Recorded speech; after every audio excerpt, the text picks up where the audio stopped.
So here we are in 10th place for our sixth race. I'm going to talk about race 6 and race 7, which have both been incredibly frustrating to me in iRacing at Interlagos.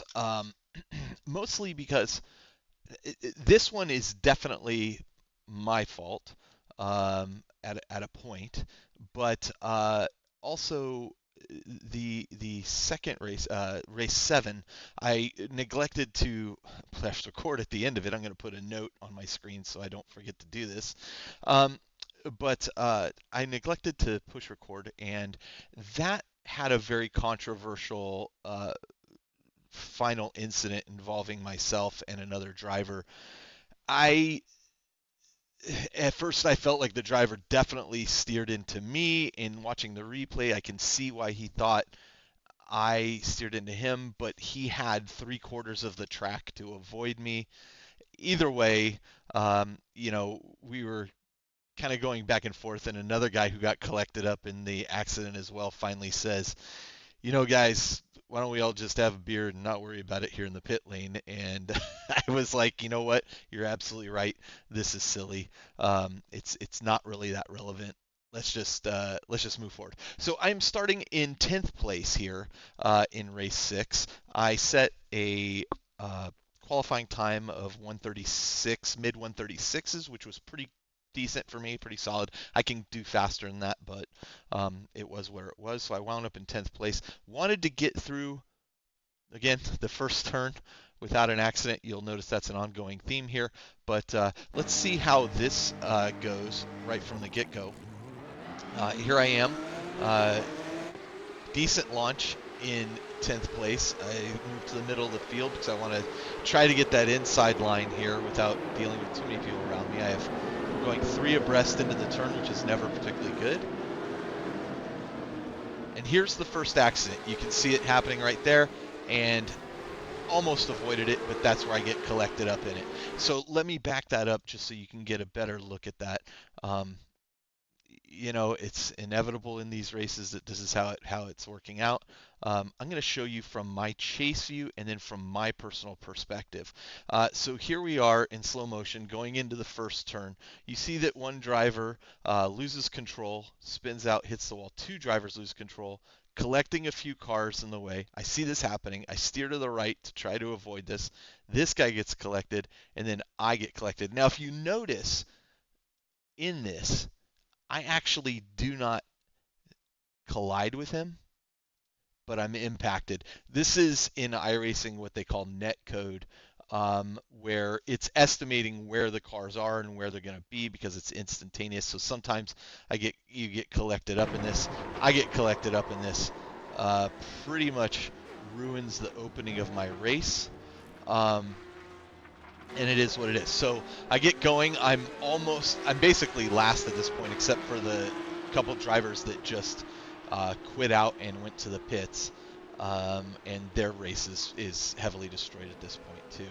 So what do you do in this situation? Well, I'm in the back. I'm going to see if I can make up a few lanes. I talked in my last video about practicing passing in these situations, and this was a case where I figured, heck with it, I'm going to practice some passes. I get the pass done on 16 there fairly easily. He slides to the outside. I think he has damage to the car. He ends up quitting out. And now I'm chasing down number 12 here. And to be quite honest, I'm super happy with the way I handle this. Inside line, I get the pass done on 12. And I begin chasing down 14. So I'm feeling pretty good about, okay, I'm going to work my way back up the pack as best I can. I'm at the rear of the pack, so most of these drivers are slower than me, certainly in qualifying. If I can just maintain my race form, I'll be able to at least get back up to a satisfactory area, and maybe I will see a few other accidents that give me some advantage and I can catch up on. But I feel like I'm chasing down 14 here fairly strong. I have more pace than him. I move to the inside to try to cause him to lose a little concentration. He does not there.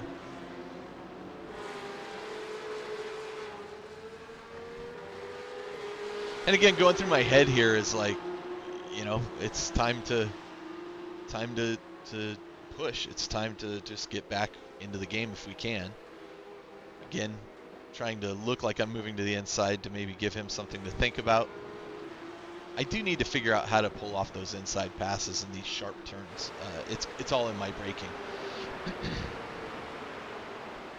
Here we go into the double apex turn. And you can see I am right on him, like I've collected up to him.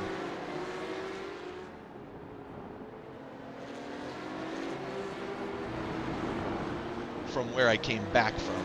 This is a really good run. But it does take me a little while to get past him. Yeah, these last two races were incredibly frustrating to me. This one, not quite as much as the last one that I unfortunately didn't press record on. This one because it is clearly my fault when I screw myself up here, even though I still think this driver could have avoided the accident. It happens. So here we go down the main straight. People are yelling at each other already. I am right on him at this point. I swing back out to the left. I'm going to try to take him on the inside. And sure enough, I get the move done. Really happy with that pass. Really happy with that pass. I'm really happy with both the passes I've actually just accomplished, because in a lot of my races, kind of waiting for the people in front of me to have an accident or make a mistake. And this is where I shifted my mindset a bit, and I felt like I'm taking control of where I am on the track, less than waiting for something to happen around me and give me an advantage.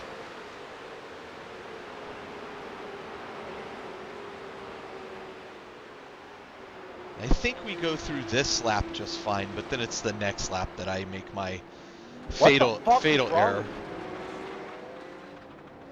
The other thing I want to talk about, getting a place back that guy went off. You hear these guys yelling at each other, and even when my argument with the individual I had in the next race, which unfortunately I didn't record, wasn't offensive. I wasn't, degrading him or anything. I was, from my perspective, it had looked like he steered right into me. And some of the things he had said on the radio prior to that led me to believe he was out for just destruction. I still think I'm not at fault in that particular case. But here I feel like I'm catching up to this pack ahead of me, leaving the guy behind me behind. I'm going to get some more moves done in the very near future. Or with all these guys crowded in like this, I'm going to see an accident.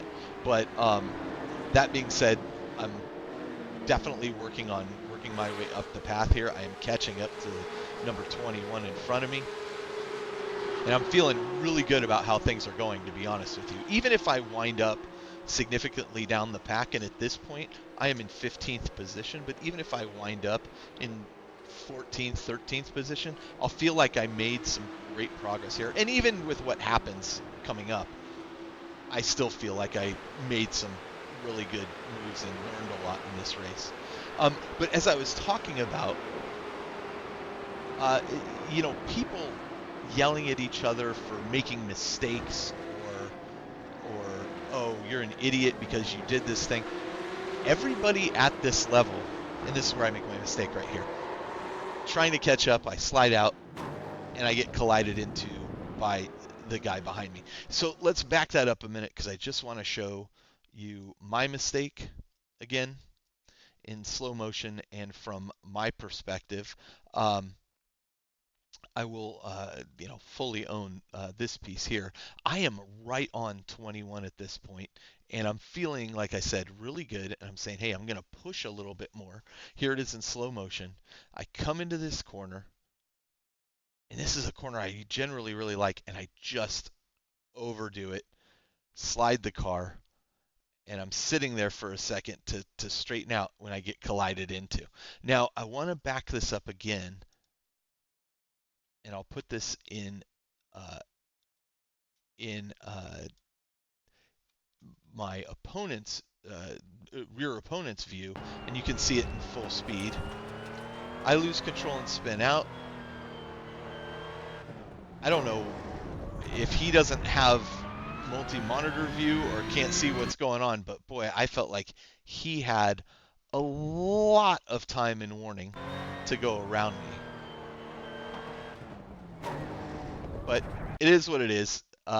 This is pretty much what ends up happening. At this point, I end up in the pit lane, and I sit in the pit lane for about 6.5 minutes, which is, quite frankly, I mean, I could show you this in fast forward time, but it's pretty boring. I'm sitting here waiting for repairs to be done to my car. The reality is, I'm out of the race at this point. I do get back on the track, but I am nowhere near anybody. I'm in 17th position. I've collected multiple uh, penalty points at this point. I think I'm at 8 penalty points as a result of the 2 collisions that I've been involved in. And it just, I go through the rest of the race. I get in a few more laps, and finally the race is called because everybody else has finished the race. I end up in 16th place at the end of it. Not a great showing, especially when I had so much potential. There was so much potential with this particular race. So, unfortunately, as I said, it wound up in a bad rating. Here's my race results right here. Started 11th, finished 16th. Unfortunately, I lose 0.11 safety rating, which sucks because I'd been earning safety rating, and I lose 43 points in my iRating. So going back to my original point that I was making, kept getting distracted from due to the accident. You hear these people arguing and calling each other idiots and why would they make these moves? These are all people around this iRating score. So this is kind of representative of your experience in the game and how you've been doing. And we are in nearly the bottom split. We're up, in the third split here. Excuse me, sixth split, but up 3 from the bottom. So all of these people are amateurs. We are all amateurs at this. To get angry at people over a mistake or why would you spin out here or cause this problem is idiotic in my opinion. So here I am down here, started 11th, ended 16th. I not a good showing. So I think, okay, I'm going to go back. I'm going to do another run, and this time my results are even worse. I lose 52 iRating points. I lose another 0.13 safety rating. I'm down in 19th place at the end of the race. I was in, a collision that I wish I'd recorded so I could show. But this was incredibly demoralizing to have 2 back-to-back races like this for myself.